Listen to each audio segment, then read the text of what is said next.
Jauh sebelum gedung pencakar langit berdiri di jazirah ini, sebelum minyak ditemukan, sebelum batas negara digambar di peta, gurun ini telah menjadi saksi bisu perjalanan para nabi di tanah yang kini kita kenal sebagai bagian dari Arab Saudi dan sekitarnya.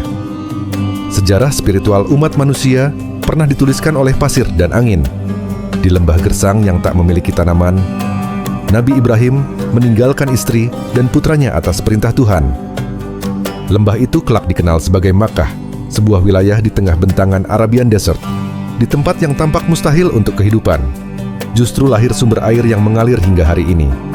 Gurun juga menjadi latar kisah Nabi Saleh dan kaumnya, Tsamud. Di tanah berbatu yang keras, mukjizat berupa seekor unta menjadi tanda kekuasaan Tuhan. Unta, makhluk yang kelak menjadi simbol kehidupan gurun. Bukan sekadar hewan, tetapi lambang ketahanan di tanah paling keras di bumi.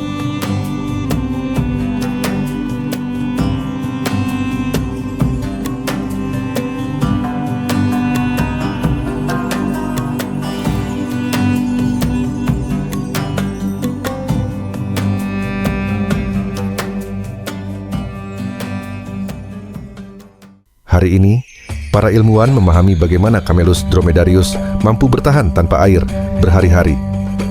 Namun ribuan tahun lalu, manusia telah menyaksikan keajaiban ketahanannya. Jutaan tahun lalu, nenek moyang unta bukanlah penghuni gurun Arab. Fosil menunjukkan bahwa leluhur unta pertama justru berasal dari Amerika Utara. Seiring perubahan iklim dan pergeseran benua, sebagian bermigrasi ke Asia dan Afrika. Dari proses panjang adaptasi, itulah lahir spesies yang kini kita kenal sebagai Camelus dromedarius. Evolusi membentuknya bukan dalam hitungan generasi, tetapi dalam jutaan tahun tekanan lingkungan ekstrem. Di gurun, pilihan makanan sangat terbatas. Banyak tanaman berduri, pahit, bahkan asin, namun unta mampu memakan tanaman berduri tanpa terluka, bibir tebal dan keras, mencerna tumbuhan berserat tinggi, menoleransi kadar garam tinggi dalam vegetasi gurun. Apa yang tak bisa dimakan hewan lain justru menjadi sumber energi bagi unta.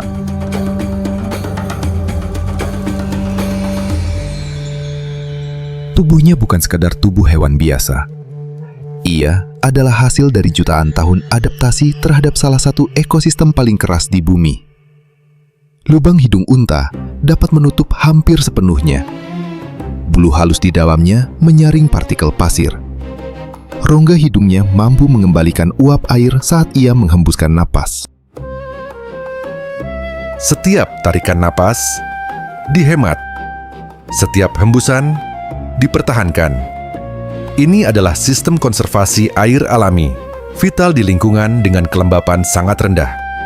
Unta memiliki dua lapisan bulu mata panjang, kelopak mata tebal, struktur pelindung terhadap cahaya menyilaukan.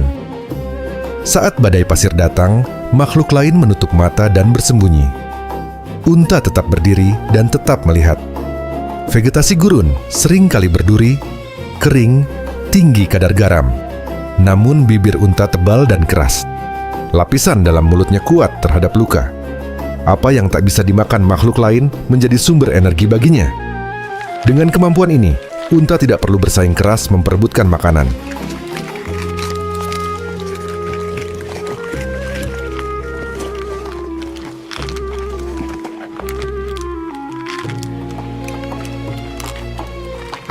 Banyak yang mengira punuk menyimpan air, namun sebenarnya ia menyimpan lemak. Fungsi biologisnya, cadangan energi saat makanan langka, lemak dapat diubah menjadi air metabolik. Penyimpanan terpusat membantu pelepasan panas lebih efisien. Di saat gurun tak memberi apa-apa, tubuhnya memberi dari dalam. Yang lebih unik lagi adalah sel darah merah unta berbentuk oval, berbeda dari mamalia lain. Keunggulannya, tetap fleksibel saat darah mengental karena kekurangan cairan. Tidak mudah pecah saat unta minum dalam jumlah besar sekaligus. Unta bisa kehilangan hingga sekitar 25-30% cairan tubuh tanpa kolaps. Tubuhnya tidak panik saat kekurangan air.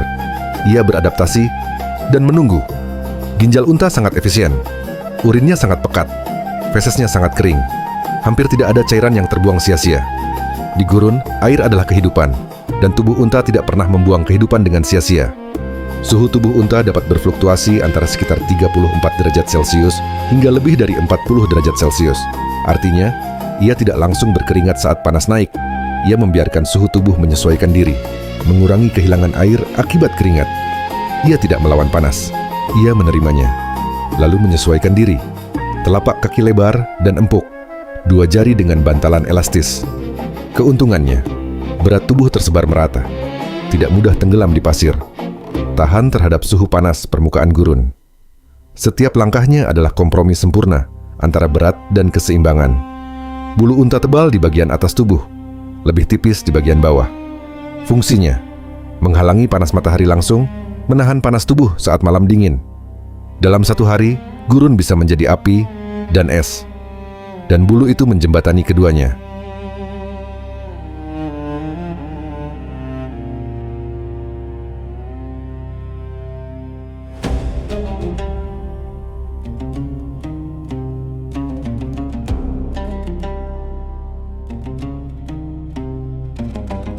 Karena keunggulan hewan ini, pada masa Muhammad, unta adalah kendaraan utama di Jazirah Arab.